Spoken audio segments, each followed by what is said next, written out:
Hi, my name is Marcee Peterson, and I am with the Epilepsy Foundation of Colorado.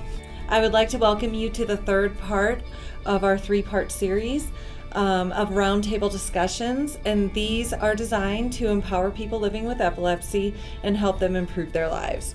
In this discussion, we will be talking to people about their journey or their story with epilepsy.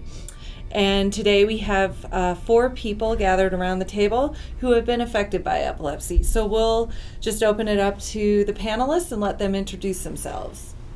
Hi, I'm Allison Sidlawczyk, and I'm a parent of a child with epilepsy. My name is Jennifer Gravestock, and I am 31 years old. I've been living with petit mal seizures and drop seizures for several years. Hello, my name is Jackie Plowshay. I am a 17-year-old high school senior, and both my brother and I have tonic-clonic seizures upon awakening. And I'm Stan Krautman, and I've had anxiety seizures since 1985. Okay, so why don't we start with each of you just telling a little bit about your journey with epilepsy and maybe how you've gotten to your current place in life. Go ahead. I started teaching middle school, and in 1985 I was going through some personal problems, and that stress plus the stress of my employer, I think, brought on the seizures.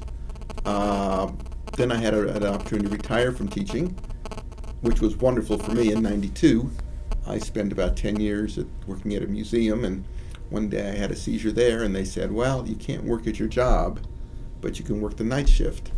And I said goodbye.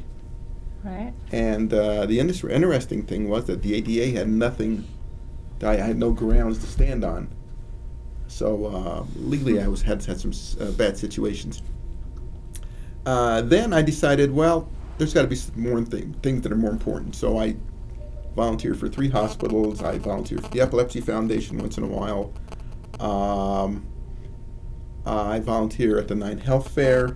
So I'm just doing a lot of different things that I enjoy doing right now. And my seizures are down, my interaction with people are up, and life's pretty good. Good, that's great. Good. So I guess I'm next. So I guess how I first got involved with the Epilepsy Foundation, or epilepsy as a condition in general. I have a brother who's 10 years older than myself. His name's Tyson Plowshay. And so when I was in 3rd grade, he was a freshman at college, at Davidson College in North Carolina. And we got a phone call one November morning saying that he had had his first seizure while he was 18 years old and all the way on the East Coast. He went through his whole college experience uncontrolled. They were just throwing cocktails of medication at him. He was basically kind of like an experiment to all the doctors that he went to. They didn't know how to control him. So he went through those 4 years having seizures in class, having seizures in front of his roommate, who later said he couldn't be his roommate anymore. And so that was really, for me, being in 3rd grade, and I guess 3rd grade through however long his whole college experience is, being so young and seeing how my hero, because had been struck down by something that I didn't even know what it was. So it was really an eye-opening experience for me, and I kind of learned, I always thought he was so much stronger than me, and I was so thankful that I didn't have to deal with that myself. And once he finally got controlled, he graduated college, and my parents took him to Johns Hopkins University Hospital, and he stayed a week there. They ran all these tests on him, and they got him a medication. He's since been seizure-free for 7 years now. But so after that whole kind of experience was over, my family thought, okay, so now we're kind of good. We don't have to, worry about this on a daily occurrence now. But when I got to high school during my freshman year, it was my finals week after freshman year, and we had just come back down from the mountains. Actually, with my whole family was in town, my brother, his fiance, everybody. And we had gone back down, and I was studying pretty late, and I woke up the next morning, and I was brushing my teeth, and I had my first seizure.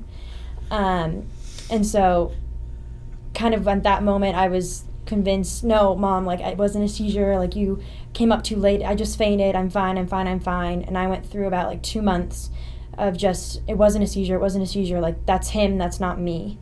And that was kind of a really hard thing that I had to deal with. And then I guess once I finally had my second seizure, I kind of realized, okay, like, clearly you have epilepsy, and so you have to start shining a good, helpful light on this, and you can't just let this be a burden, because it shouldn't be a burden. It should be something that makes you stronger, not make you weaker. Right. So I got controlled. I went to Johns Hopkins University Hospital, saw the same doctor my brother saw, because we have the exact same condition, and he got me controlled, and as long as I take my medicine, I've been seizure-free. So I've been able to go through high school. I'm allowed to drive. I can do all these things that I'd kind of thought I wouldn't be able to do. And so I think that really having epilepsy has made me a lot more mature than a lot of my high school friends and counterparts that I'm with a lot of times. And it really is something that my brother really taught me is something that should help you and shouldn't weigh you down and hurt you. Yeah.